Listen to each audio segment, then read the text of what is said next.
Assalamu alaikum wa rahmatullahi ta'ala wa barakatuh. Bonjour mes chers amis. Aujourd'hui, on a un nouveau cours de première année collégiale Sciences de la vie et de la terre, sous le titre La sortie géologique. On y va. Alors, on a une introduction qui dit La sortie géologique permet de réaliser un ensemble d'activités qui sert de support pour étudier et expliquer les phénomènes géologiques externes. Notre cours est divisé en 3 parties. La première partie concernant les outils nécessaires à la réalisation de la sortie géologique. Puis on va voir comment lire la carte topographique et enfin la réalisation de la sortie géologique. Débutons par les outils nécessaires à la réalisation de la sortie géologique. Observez cette image.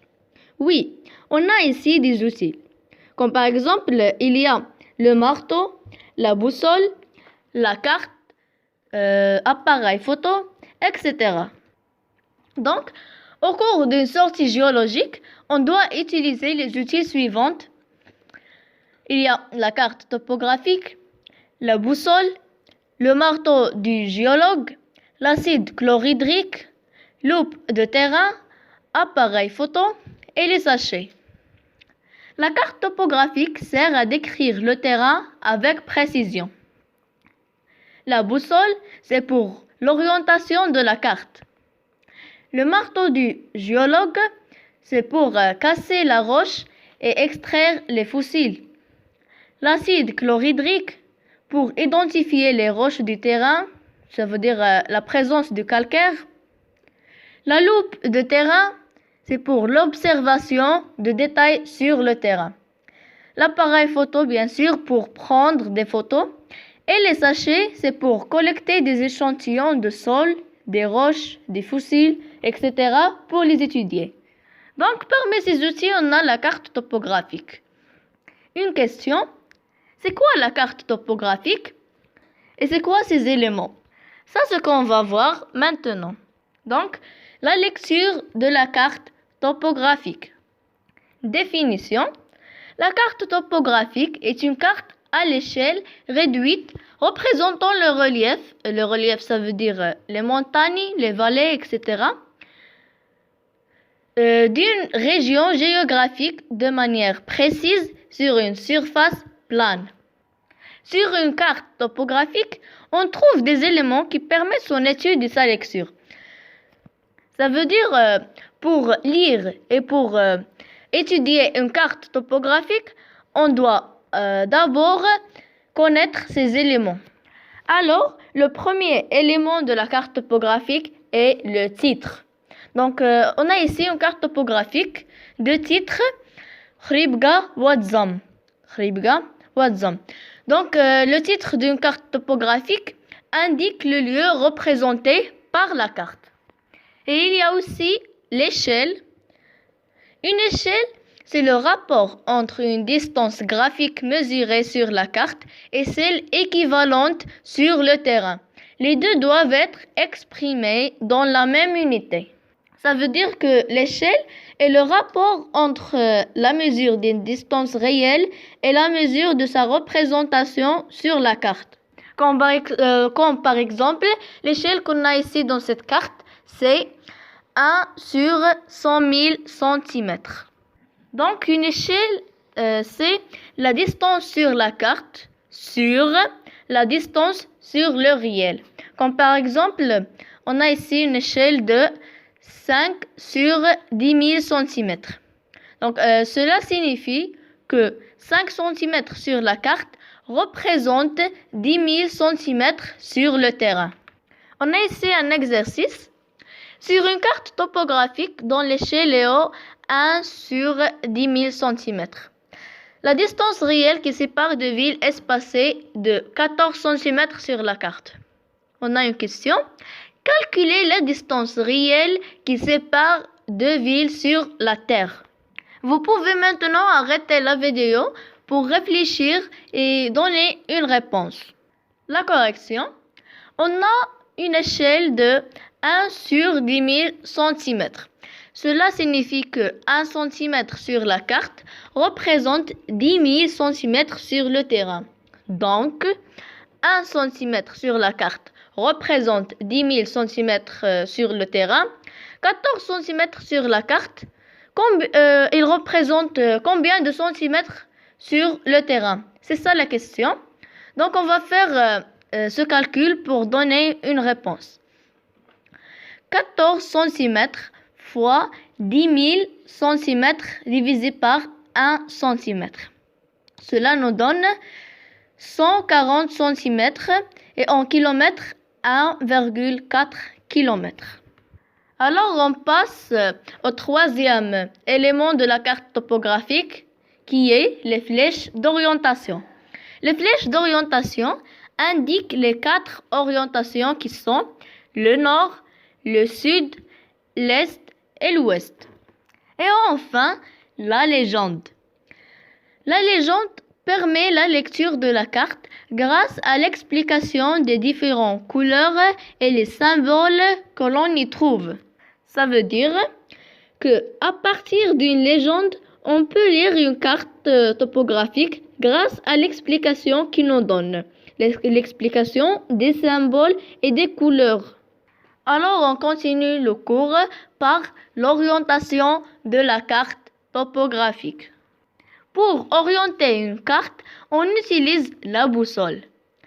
La boussole contient un aiguille aimantée qui montre le nord magnétique et le nord géographique. On dit qu'une carte topographique est orientée lorsque le nord magnétique de la carte devient parallèle à celui de la boussole. Observez cette photo-là. Oui, elle représente l'orientation de la carte topographique. Et celle-là aussi nous montre les étapes d'orientation qu'on va les voir maintenant. Donc, la première étape, c'est placer la boussole sur la carte. On la tourne pour que la ligne nord-sud de la boussole soit confondue avec la flèche qui représente le nord géographique sur la carte. Puis, on va faire tourner ensemble la carte et la boussole lentement, jusqu'à ce que l'aiguille de la boussole soit alignée avec la direction du nord magnétique de la carte. Ici, on a comment représenter le relief d'une région sur la carte. L'observation d'une carte topographique montre en plus des éléments déjà cités, des lignes fermées aux courbes. La carte topographique rend compte du relief grâce à des points côtés précisant l'altitude et des courbes de niveau reliant les points de même altitude. On a ici des définitions. Les points de côté. Ce sont les points qui indiquent l'altitude d'un relief par rapport au niveau de la mer. Les courbes de niveau. Ce sont des lignes qui sont situées à la même altitude. L'équidistance, c'est la différence d'altitude qui sépare deux courbes de niveau successives. C'est une valeur constante dans une carte topographique. La réalisation d'un profil topographique. Ça, c'est ce qu'on va voir. Oui, d'après cette fiche méthodologique, oui, déterminer l'équidistance de la carte. Puis, tracer le trait AB sur la carte et noter les altitudes des points d'intersection des courbes de niveau avec le trait AB. Tracer sur le papier millimétré deux axes perpendiculaires, celui des ordonnées à l'échelle des hauteurs. Puis, choisir l'origine de l'axe des hauteurs en fonction de l'altitude la plus basse. Coïncider le bord supérieur du papier millimétré contre le trait AB.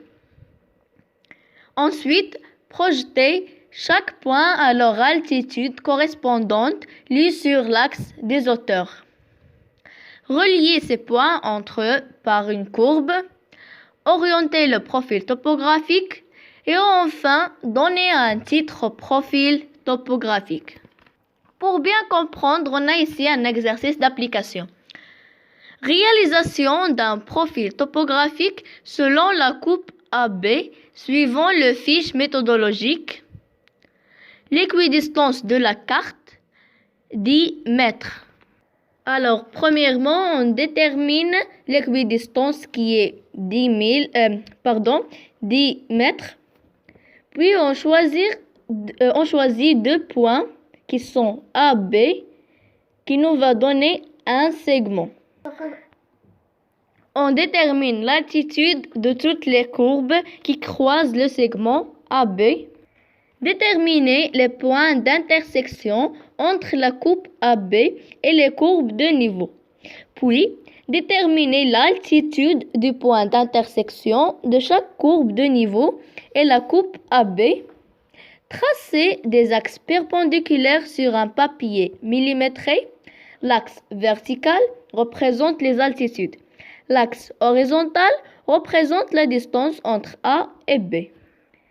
Choisir l'origine de l'axe des hauteurs en fonction de l'altitude la plus basse. Ensuite, coïncider le bord supérieur du papier millimétré contre le trait AB. Projeter chaque point à leur altitude correspondante lue sur l'axe des hauteurs et relier ces points entre eux par une courbe. Puis, on obtient un profil topographique. Jusqu'à là, on a vu les outils nécessaires à une sortie géologique. Aussi, on a connu les éléments d'une carte et comment l'orienter et aussi comment réaliser un profil topographique. Donc, maintenant, on va voir la réalisation de la sortie géologique. Alors, sur le terrain, lecture et orientation de la carte topographique à l'aide d'une boussole. Observez l'ensemble du site, notez le nombre, la couleur, la disposition et la direction des couches des roches, mesurez l'épaisseur des couches. Cherchez la présence de fossiles, notez leur mode de conservation. Puis, récoltez des échantillons de roches et prendre des photos du site, des niveaux de roches et des fossiles avant l'extraction. Décrire la morphologie des roches, fissures, ravins, creux, etc. Cette photo représente quelques observations sur le terrain. Enfin, à la retour, élaboration du rapport de sortie qui comporte la localisation, un texte court accompagné d'un schéma légendé du site, l'indication des différents arrêts et description des différentes observations effectuées, les questions soulevées, les hypothèses émises, les schémas et les photographies caractéristiques de chaque arrêt. Jusque-là, mes chers amis, on a fini notre cours. J'espère que vous avez compris et merci à votre attention. Au revoir à la prochaine vidéo, Inch'Allah.